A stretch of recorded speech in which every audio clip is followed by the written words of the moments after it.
இன்றைக்கி நம்ம Xiaomi 14 Civiயோட ஒரு முழு விவரத்தை தான் பார்க்க போகிறோம். நான் வந்து கடந்த ஒரு மாதமாக யூஸ் பண்ணிகிட்ருக்கேன். என்னோடய ஃபீட்பேக் என்ன, இதோட கேமரா பெர்ஃபார்மன்ஸ் எப்படி இருக்குது, கேமிங் பெர்ஃபார்மன்ஸ் எப்படி இருக்குது, ஓவரால் யூசேஜுக்கு எப்படி இருக்குது, பேட்ரி எப்படி நிற்கிது, எல்லாத்தையுமே இந்த வீடியோவில் நம்ம டீட்டெயில்டாக பார்க்கலாம். ஸோ யாரெல்லாம் Xiaomi 14 Civi யூஸ் பண்ணுறீங்க அப்படின்றத கமெண்ட் செக்ஷன் சொல்லுங்கள். அப்புறம் இன்னொரு முக்கியமான விஷயம், இப்போ நம்ம வீடியோ கிளாரிட்டி எப்படி இருக்குது அப்படின்றது சொல்லுங்கள். புதுசாக அந்த லைட்டெல்லாம் எரிய விட்ருக்கேன் பின்னாடி, அதையும் எப்படி இருக்குன்னு சொல்லுங்கள். இன்னும் என்ன இம்ப்ரூவ் பண்ணலாம் அப்படின்றது சொல்லுங்கள். எக்கோ ஃபோம் ஆர்டர் போட்டிருக்கேன், அது போட்டோன்னே ப்ளேஸ் பண்ணினா இந்த எக்கோவும் கண்ட்ரோல் ஆயிரும். அடுத்தடுத்து சேனல் முன்னேற்றத்துக்கு என்ன தேவையோ அதை நான் கண்டிப்பாக பார்க்குறேன். மறக்காம பேஜை ஃபாலோ அண்ட் சப்ஸ்கிரைப் பண்ணிக்கோங்க. ஓகே நண்பா, இந்த Xiaomi 14 Civi பொறுத்த வரைக்கும் பார்த்தீங்கன்னா, இது வந்து ஒரு அவங்க லான்ச் பண்ணப்போ பார்த்தீங்கன்னா எனக்கு பெரிய லெவலில் ஒரு ஹைப் இருந்துச்சான்னு கேட்டால் இல்லை. ஆனால் யூஸ் பண்ணி பார்க்கும்போது அந்த ஹைப்பு உண்மையிலே ஒர்த்துன்ற மாதிரி தான் இருக்குது. அதுக்கான காரணம் இவங்க வச்சுருக்க ப்ரைஸிங், இன்னொன்று கேமரா, இது ரெண்டுமே பார்த்திங்கன்னா ஓகேவா படுது. ஸோ இதில் டிஸ்பிளேஸ்லேருந்து ஆரம்பிப்போம். டிஸ்பிளே சைஸ்ன்னு பார்க்கும்போது உங்களுக்கு 6.55 இன்ச்சு ஒரு 2K ரெசல்யூஷனில் ஒரு AMOLED டிஸ்பிளேன்றது கொடுத்துருப்பாங்க.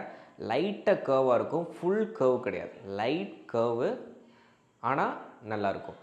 ரொம்ப ஸ்லிம் தான். கரெக்டாக 177 கிராம் தான் வெயிட்டே, ஃபோனோட வெயிட் 200 கிராமை கூட தாண்டலை. ஸோ டிஸ்பிளேவோட கிளாரிட்டி நீங்களே பாருங்கள், சூப்பராக பண்ணியிருப்பாங்க. 120 Hz ரெஃப்ரெஷ் ரேட்டு. நான் வந்து ஆட்டோமேட்டிக்கில் இருந்துச்சு, நான் ஸ்டாண்டர்டாகவே 120 Hz வந்து செட் பண்ணி வச்சுருக்கேன். ஸோ நல்ல ஒரு டிஸ்பிளேவாக இருக்குது. வியூவிங் ஆங்கிள், மூவி பார்க்கும்போது பிரைட்னஸில் எந்த ஒரு குறையுமே சொல்லிட முடியாது. 3000 nits வரைக்கும் பீக் பிரைட்னஸ் லெவல் வந்து பார்த்திங்கன்னா அச்சீவ் பண்ணோம். அதாவது HDR கண்டென்ட் பார்க்கும்போது, டேரக்ட் சன்லைட்டில் பார்க்கும்போது. மற்றபடி நீங்கள் நார்மலாக யூஸ் பண்ணும்போது லோ பிரைட்னஸில் கூட உங்களால் நைட் நேரத்தில் யூஸ் பண்ணி பார்க்க முடியும். இப்போ தெரியுது உங்களுக்கு, தெரியும். இப்போ லைட் இருக்கனால ஆட்டோமேட்டிக்காக ஆட்டோ பிரைட்னஸ் போகுது. மற்றபடி நல்ல ஒரு லோ லைட் ஃபுல்லாக குறைச்சா கூட நீங்கள் இருட்டில் யூஸ் பண்ணும்போது கண்ணுக்கு எந்த ஒரு பிரச்சனையும் இல்லாமல் யூஸ் பண்ண முடியுது. அந்த விதத்தில் உண்மையிலே டிஸ்பிளே பக்கம் சூப்பராக பண்ணியிருக்கேன். அப்புறம் டியூயல் ஸ்பீக்கர் பார்த்திங்கன்னா இருக்குது. பாட்டமில் ஒரு ஸ்பீக்கர், டாப்பில் ஒரு ஸ்பீக்கர், அதாவது இங்கேனக்குள்ளே வரும். இதுதான் பார்த்திங்கன்னா ஸ்பீக்கராக ரியாக்ட் ஆகும். ரெண்டுமே லவுட்னஸ் இருக்குது. ஆனால் இது வந்து ஒரு 100% அவுட்டு தருது அப்படின்னா, இந்த ஏர்பீஸ் வந்து ஒரு 50 to ஒரு 70% பார்த்திங்கன்னா அவுட்டு தரும். பட் அந்த ரெண்டு பக்கமும் ஸ்பீக்கர் வந்து நல்லா செய்யுது மூவி பார்க்கும்போது. அப்புறம் இன்டிஸ்பிளே ஃபிங்கர் பிரிண்ட் ஸ்கேனர். நான் இத்தனைக்கு மேலே வந்து ஒரு ஃபுல் க்ளூ டெம்பர் கிளாஸ் வந்து போட்டிருக்கேன். பிரைட்னஸ் இதாகிடுச்சா? எங்கள் பிரைட்னஸ் வச்சுட்டாரேன். நீங்கள் பாருங்கள்,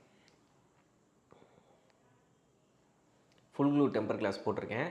இருந்தாலுமே கரெக்டாக, ஐயோ கட்டர் வைக்க முடியலையே, இருங்க வச்சுறேன்.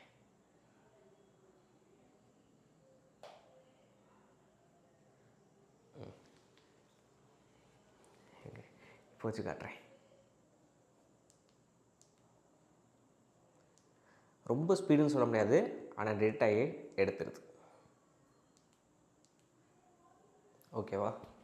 ஸோ நல்லா தான் இருக்குது. ரொம்ப ஸ்பீடு, இந்த வச்ச உடனே எடுக்குமான்னு கேட்டிங்கன்னா நான் டெம்பர் போட்டிருக்கேன், இல்லாட்டி எடுத்துரும். பட் நல்லா வேலை செய்யுது. அடுத்தபடியாக உள்ளே யூஸ் பண்ண ப்ராசஸர். உள்ளே யூஸ் பண்ண ப்ராசஸ்ன்னு பார்த்தீங்கன்னா Snapdragon 8s Gen 3 ப்ராசஸர் வந்து கொடுத்துருக்காங்க. இது வந்து பவர்ஃபுல்லாக 8 Gen 3, 8 Eliteலாம் பார்த்திங்கன்னா வந்துருச்சு. ஸோ 8 Gen 3க்கு ஈக்குவலான்னு கேட்டிங்கன்னா அப்படி கிடையாது, பட் பவர்ஃபுல். அவன் வந்து ஒரு 100 அடி பாயிறானா, இவன் ஒரு 85 அடி பாய்வான். இந்த கிளாக் ஸ்பீடு, த்ராட்டிலு, அந்த பெஞ்ச் மார்க் ஸ்கோர் அடிப்படையில் கம்பேர் பண்ணி பார்த்திங்கன்னா உங்களுக்கு கம்மியாக தான் வரும். ஆனால் ஒரு ஃப்ளாக்ஷிப் லெவல் பெர்ஃபார்மன்ஸ் பார்த்திங்கன்னா உங்களுக்கு கிடைக்கும். நானுமே இதில் வந்து பார்த்திங்கன்னா நம்ம PGMA அப்பப்போ நைட்டு பொழுது போலாட்டி இதை விளாண்டுக்கிட்டு இருப்பேன். ஸோ அப்பப்போ கேம் டெஸ்டிங்காண்டி ஏற்றுனேன். இருந்தாலும் பழைய நினைவுகள், காலேஜ் ஞாபகங்களாக வந்துச்சு.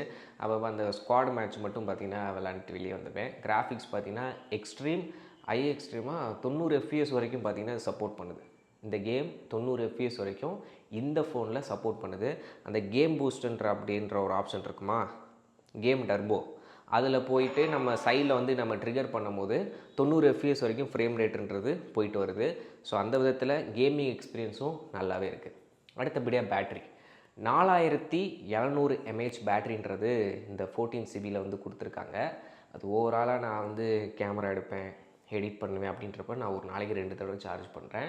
சார்ஜ் ஏற்றும் போது சல்லுன்னு ஏறிடும். ஒரு 25 to 30 மினிட்ஸ்க்குள்ளே பார்த்தீங்கன்னா 0 to 100 ஃபுல்லாக ஏறிடும். இறங்குறது பார்த்தீங்கன்னா நான் ரெகுலராக யூஸ் பண்ணுறனால அரை நாள். இப்போ நான் சம்டைம் ஈரோடுலாம் போயிருந்தேன் ஃபுட் சேனல் ப்ரொமோஷனுக்காண்டி. அப்போலாம் பார்த்தீங்கன்னா நான் ஐஃபோன் தான் அதிகமாக ஷூட்டுக்கு யூஸ் பண்ணேன். இது வந்து ஒரு நாள் நான் நைட் ரூமுக்கு போயிட்டுமே ஒரு 55% இருந்துச்சு. அப்போ ஃபோன் கால் எடுக்கிறது, மெயில் செக் பண்ணுறது அந்த மாதிரி தான் செக் பண்ணேன். அப்படின்றப்ப ஒரு நாள் தாங்குது. ஹெவி யூஸருக்கு அரை நாள் தான் வரும். இருந்தாலும் ஸ்பீடாக நீங்கள் சார்ஜ் போட்டுக்கலாம்.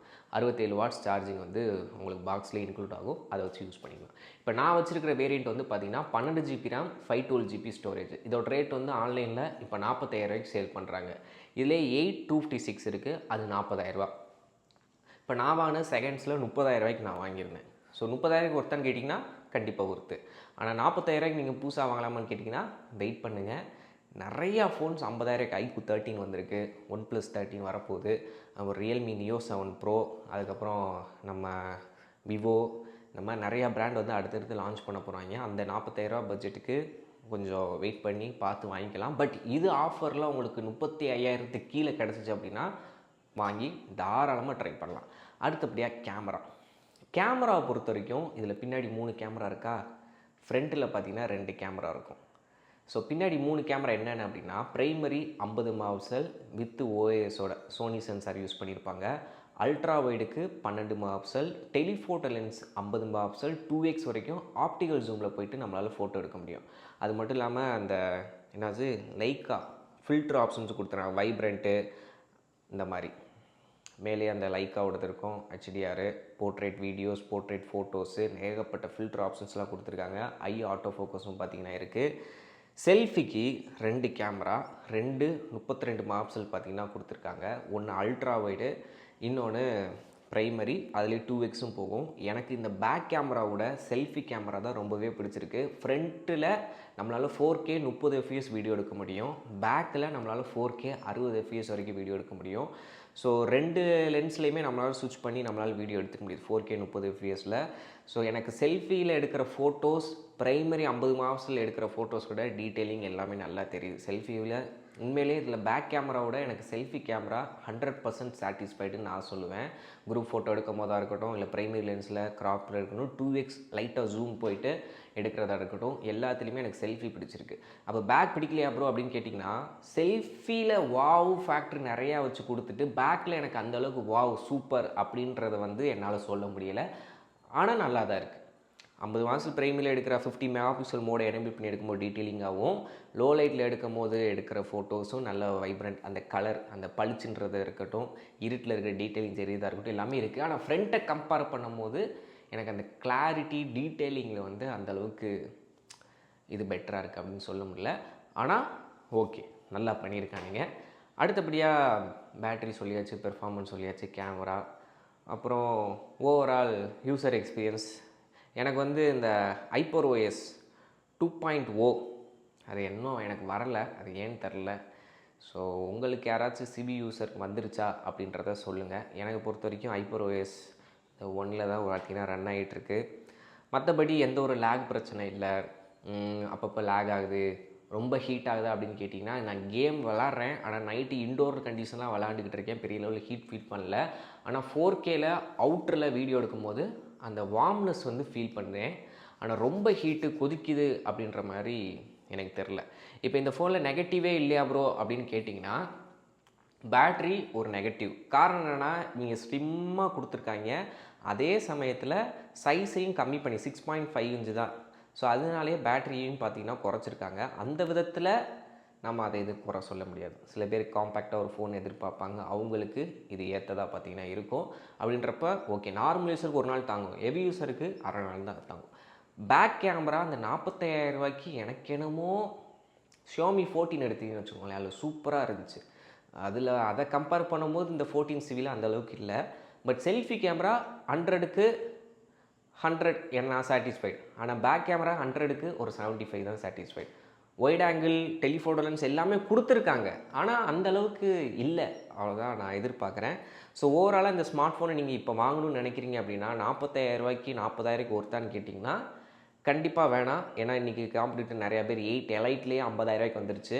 8 Gen 3லேயே போன வருஷம் ஃப்ளாக்ஷிப் கிரேட் ஃபோன், அதாவது இன்னும் முடியலையே இந்த வருஷம் ஃப்ளாக்ஷிப் கிரேட் ஃபோன்ஸை வந்து நீங்கள் வாங்க முடியும். அப்படிங்கிற பட்சத்தில் கொஞ்சம் வெயிட் பண்ணுங்கள். பட் ஆஃபரில் இது 30,000 கீழே வருது, 30,000 பேஸ் வேரியண்ட்டு, 30,000 ஐரன் வேரியண்ட் வருது அப்படின்னா தாராளமாக நீங்கள் வந்து பெர்ஃபார்மன்ஸ்க்காண்டி, செல்ஃபி கேமராக்காண்டி நீங்கள் தாராளமாக வாங்கலாம். ஸோ இதுதான் என்னோட இந்த ஒரு மாத யூசேஜோட ஃபீட்பேக். அப்புறம் நேற்று போட்டேன் வீடியோ, அதாவது OnePlus தரப்புலேருந்து லைஃப் டைம் டிஸ்பிளேக்கு வாரண்ட்டி வந்து ஃப்ரீ வாரண்ட்டி கொடுக்குறான் அப்படின்னு. அது வந்து இந்த ஃபோனில் ஃப்ரண்ட் கேமராவில் போர்ட்ரேட்டில் எடுத்த வீடியோ தான்.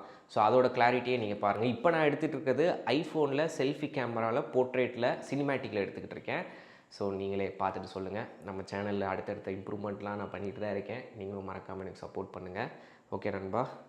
ஸோ இதோட ஃபுட்டேஜ் அதுக்கு தான் ப்ரீவியஸாக போட்ட எல்லா 4 வீடியோவும் இதில் எடுத்தது தான். ஸோ அதிலே கிளாரிட்டி நீங்களே பார்த்துக்கோங்க. ஓகே நண்பா, வீடியோ பிடிச்சா லைக் சார், சப்ஸ்கிரைப் பண்ணிக்கோங்க. ஓகேவா? அப்படியே இந்த ஃபோன் யார் யார் யூஸ் பண்ணுறீங்க அப்படின்றதையும் கமெண்ட்ஸை சொல்லிட்டு போங்க. பாய். நிச்சயமாக சப்ஸ்கிரைப் செய்வது என்பது உங்களுக்கு பிடித்தமான கண்டென்ட்டை எளிதாக அணுகுவதற்கான சிறந்த வழி. சப்ஸ்கிரைப் செய்வதால் என்ன நன்மைகள் கிடைக்கும்? லாங் ப்ரெஸ் பவர் பட்டன் அமைக்கிட்டேன்னா ஜெமினி ஆக்டிவேட் ஆயிடுச்சு. உடனே ஜெமினியை சப்ஸ்கிரைப்னு சொல்லிட்டு ரெகனைஸ் பண்ணி பேசிகிட்டு இருக்கு. இல்லை ஜெமினியும் இருக்கு அப்பில். So tata, bye by.